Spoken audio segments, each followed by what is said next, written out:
ಸಿಗಲಿ ಅನ್ನೋ ಅಭಿಪ್ರಾಯದಿಂದ ಅದು ಅನೂಚಾನವಾಗಿ ಪೂಜೆಗೆ ಅದು ಶ್ರಾವಣದ ಹಿಂದೆ, ಶ್ರಾವಣ ಮಾಸದ ಹಿಂದೆ ಬರುತ್ತೆ, ಶ್ರಾವಣಕ್ಕೆ ಪೂರಕ ಆಗುತ್ತೆ. ಶ್ರಾವಣಕ್ಕೆ ಪೂರಕವಾಯಿತು ಅಂತಾದರೆ ಹಬ್ಬಗಳ ಸರ್ತಿ ಸಾಲು ಶುರು ಆಗುತ್ತೆ. ಶ್ರಾವಣ ಮಾಸ ಅಂದರೆ ಹಬ್ಬ ಶುರು. ಹೌದು. ಹೀಗಾಗಿ ಅದಕ್ಕೆ ಹೆಚ್ಚು ಮಹತ್ವವನ್ನು ಕೊಟ್ಟು ನಮ್ಮ ಹಿಂದೂ ಧರ್ಮದಲ್ಲಿ ಆ ಭೀಮೇಶ್ವರ ವ್ರತಕ್ಕೆ ಅಷ್ಟೊಂದು ಬೆಲೆ ಕೊಟ್ಟಿದ್ದಾರೆ. ಈ ಭೀಮ್ನಮಾಸೆ ವ್ರತವನ್ನು ಯಾವ ರೀತಿಯಾಗಿ ನಾವು ಮಾಡಬೇಕು ಗುರುಗಳೇ? ಸಾಮಾನ್ಯ ಅದಕ್ಕೊಂದು ಭೀಮೇಶ್ವರ ಜೊತೆ ಕಥೆನೇ ಇದೆ. ಭೀಮೇಶ್ವರನ ಕಥೆ ಇದೆ. ಆ ಕಥೆಯನ್ನು ಓದ್ತಾರೆ. ದೊಡ್ಡ ದೀಪವನ್ನು ಹಚ್ಚಿ ಅದಕ್ಕೆ ಅರ್ಚನಾ ಹೂವು ಎಲ್ಲ ಪೂಜೆ ಮಾಡಿ ಹಣ್ಣು ಫಲ ಎಲ್ಲ ನೈವೇದ್ಯ ಮಾಡಬೇಕು. ಇದು ಒಂದು ಕ್ರಮ. ಇನ್ನೊಂದು ಕ್ರಮ ಏನು ಅಂತಂದರೆ, ಕೆಲವರು ಇದೆಯಲ್ಲ ಅರ್ಶನದ ಬೇರು, ಹೌದು, ಆ ಅರ್ಶನದ ಬೇರನ್ನೇ ಅದಕ್ಕೆ ದೀಪಕ್ಕೆ ಕಟ್ಟಿಬಿಟ್ಟು ಅವನೇ ನನ್ನ ಗಂಡ ಅದು ಪೂಜೆ ಮಾಡ್ತಕ್ಕಂಥದ್ದು ಉಂಟು. ಇನ್ನು ಕೆಲವರು ಅರಸಿನದ ಪುಡಿ ಇದೆಯಲ್ಲ, ಆ ಅರಸಿನದ ಪುಡಿಯಲ್ಲಿ ಗೌರಿ ಥರ ನೀರಲ್ಲಿ ಹಾಕಿ ಕಲಸಿ ಅದನ್ನು ಗೌರಿ ಥರ ಮಾಡಿ ಅದನ್ನು ಭೀಮೇಶ್ವರ ವ್ರತ ಅಂತೇಳಿ ದೀಪದ ಜೊತೆ ಇಟ್ಟು ಪೂಜೆ ಮಾಡುವ ಕ್ರಮವು ನಮ್ಮಲ್ಲಿ ಉಂಟು. ಮೂರೂ ಥರನೂ ಇದೆ. ಅದು ಅವರವರ ಯೋಗ್ಯತಾನುಸಾರವಾಗಿ ಅವರವರ ಮನೆಗಳಲ್ಲಿ ಯಾವ ಸಂಪ್ರದಾಯ ಮಾಡ್ಕೊಂಡು ಬಂದಿರ್ತಾರೋ ಅದರಂತೆ ಅವರು ಪೂಜೆ ಮಾಡ್ತಾರೆ.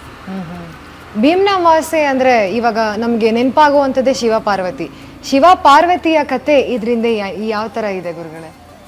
ಶಿವ ದಾಕ್ಷಾಯಿಣಿಯಾಗಿ ದಕ್ಷಿಣ ವ್ರತದಲ್ಲಿ ತಾನು ಮೃತಿ ಹೊಂದಿದ್ಲು, ಮತ್ತೆ ರುದ್ರದೇವರನ್ನೇ ಅವಳು ಪಡೆದ್ಲು.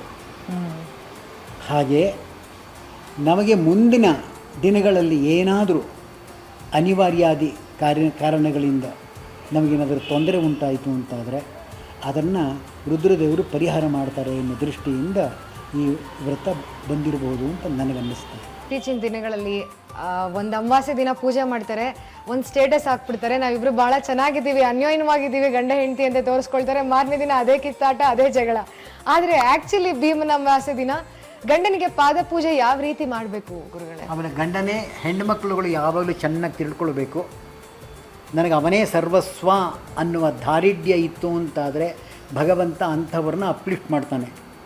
ಅವಳೇನು ಒಳ್ಳೆ ಚೆನ್ನಾಗಿ ನಾನು ದುಡಿತೀನಿ, ಅವನು ದುಡಿತಾನೆ, ಅವನ್ನ ಹಿಡ್ದಾಗ ನಾಯ ಕೇಳಬೇಕು. ಅದೇ ನಾಯಕ ಅವನಿಗೆ ನಮಸ್ಕಾರ ಮಾಡಬೇಕು, ಅವನೇ ನಮಗೆ ನಮಸ್ಕಾರ ಮಾಡಲಿ ಅನ್ನುವ ಕಾನ್ಸೆಪ್ಟ್ ಇರುವಂಥದ್ದು. ಹೌದು, ಅದು ವಿರುದ್ಧ ಆಗುತ್ತೆ, ಧರ್ಮಕ್ಕೆ ವಿರುದ್ಧ ಆಗುತ್ತೆ.